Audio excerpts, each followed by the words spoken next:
Bonjour, je suis Lauriane. Bienvenue sur le plateau d'Experimenta.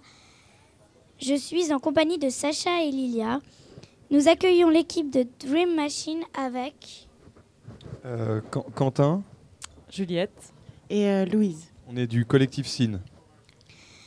Pouvez-vous nous expliquer votre projet ? Oui. Alors, en fait, on est venu au salon Experimenta présenter, comme tu disais, les Dream Machines. C'est des dispositifs interactifs qui réagissent au son pour le transformer en autre chose, comme des vibrations sur une surface d'eau, des volutes de fumée qui réagissent au son, ou des téléviseurs qui réagissent au son. Et toutes ces machines sont manipulables par le public du salon pour voir comment le son fait réagir nos machines. C'est des choses qu'on emmène généralement sur nos concerts, parce qu'on fait des concerts, des performances musicales. Et donc l'idée, c'était que les gens puissent faire un petit peu ce que nous on fait en live et pouvoir un peu bouger le son eux-mêmes et assigner les sons aux machines dans la pièce. Peut-être qu'on peut ajouter qu'on est donc du collectif SIN. SIN, c'est la première syllabe du mot sinusoïde. Et on est un collectif pluridisciplinaire entre des musiciens et des plasticiens.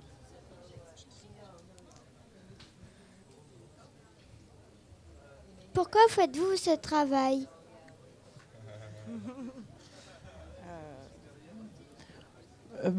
Pour le plaisir, je sais pas. C'est ça ? Ouais, on est très curieux.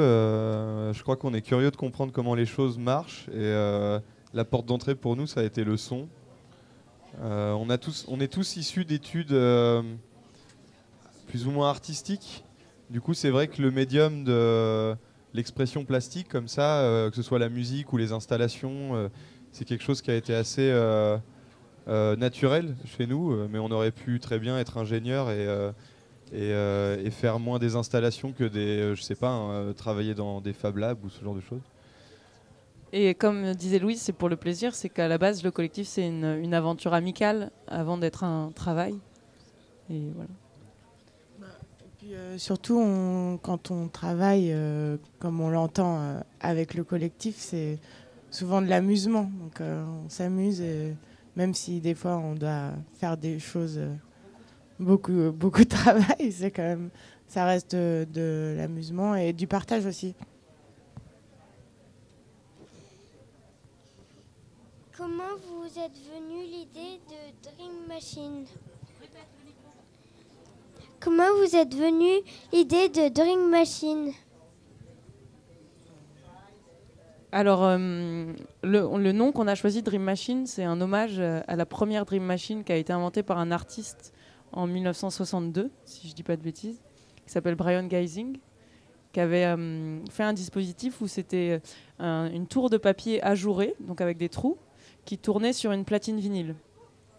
Et au milieu de cette tour, il y avait une ampoule, et donc ça créait comme ça des scintillements de lumière, et ça plongeait le spectateur dans un rêve éveillé. Une sorte d'hypnose. Pourquoi ça s'appelle Dream Machine ?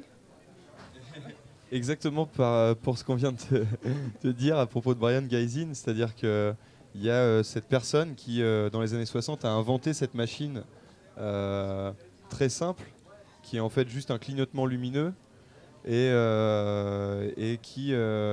du coup, nous, en fait, nos machines étaient un peu de la même nature, c'est-à-dire des machines qui réagissaient au son et qui créaient des interactions de lumière, des choses comme ça. En fait, Dream Machine, c'est un mot anglais, mais c'est machine pour rêver, quoi. Et du coup,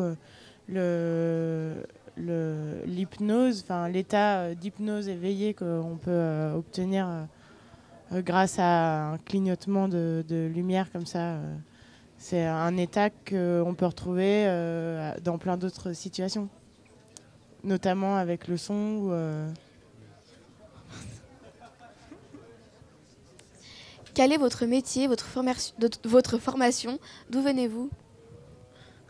Alors, moi, mon métier, par exemple, je suis designer, mais au sens très large. Donc, je suis aussi graphiste, je fais un peu de scénographie. Et j'ai fait la même école que Quentin. C'est comme ça, moi, que je suis rentrée dans le collectif SIN. C'est qu'il y avait Quentin et Flavien, on était dans la même école. C'est une école à Paris qui s'appelle l'ENSI Les Ateliers, qui forme au design industriel.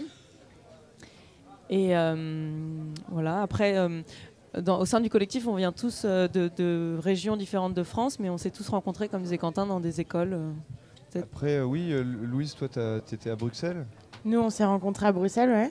Bah, en fait, ça bouge dans l'espace entre Bruxelles, Paris, la Dordogne et un peu le sud et Lyon. Et on se déplace comme ça et forcément... Bah, après, on est tous...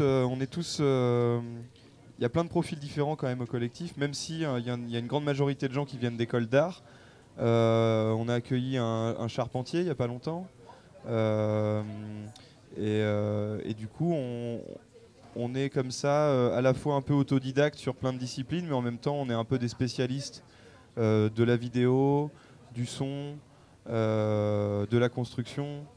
Et on essaye du coup d'associer nos capacités pour faire des choses un peu plus fortes que si on était tout seul. Et on a tous un métier à côté actuellement du collectif pour conserver le collectif comme un projet de passion qui nous demande pas à nous 12, parce qu'on est 12, de manger de faire de l'argent pour manger tous les mois avec les projets du collectif. Quels sont vos projets futurs ? Ben, il y en a plusieurs qui se profilent. Notamment, il y a quelque chose d'assez... il y a l'application, là. Ah oui. L'application, on est en train de créer une application qui va peut-être pouvoir s'adapter à plusieurs autres endroits. Là, c'est seulement pour le toit du BHV à Paris. Peut-être, Juliette, je te laisse expliquer parce que... on a été invité à faire un projet pour un jardin qui est en train de se monter par sous les fraises sur le toit du BHV à Paris. Et au début, ils nous ont invités pour faire une performance sonore. Et en fait, on a décidé de faire quelque chose qui soit sur le plus long terme. Et donc, on a développé une application, comme il y en a quelques-unes qui existent déjà, qui permet de localiser du son dans l'espace et que les personnes, à n'importe quelle heure de la journée qu'elles viennent, elles peuvent découvrir comme ça une création sonore. Après... on a d'autres, comme autres projets, il y a des soirées, des événements qui sont en train de se profiler pour la deuxième partie de l'année.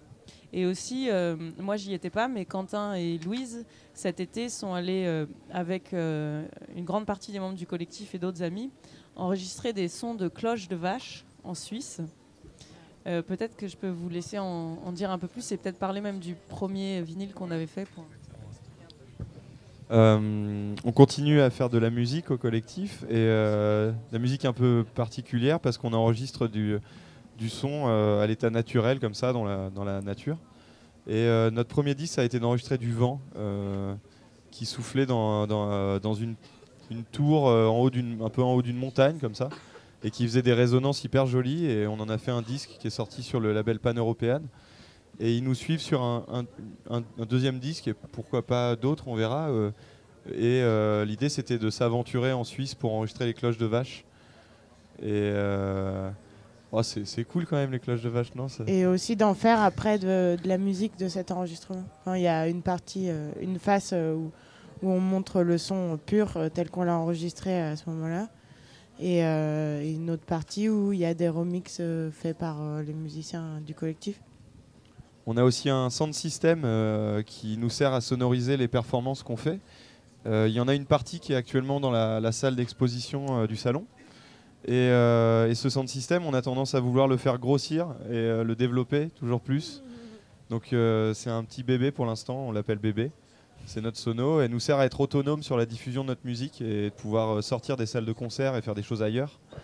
Et du coup, bébé va grandir et ça c'est un des grands projets du collectif.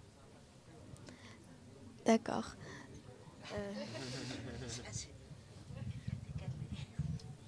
Voilà, Donc, merci d'être venu. Ah bah, avec plaisir. Avec plaisir. Et d'avoir répondu à nos questions. Et merci pour vos questions. Vous êtes très cool. Bravo. Bravo à toute l'équipe. C'est vraiment super pro. Ouais. Et j'aime beaucoup ton t-shirt. Merci.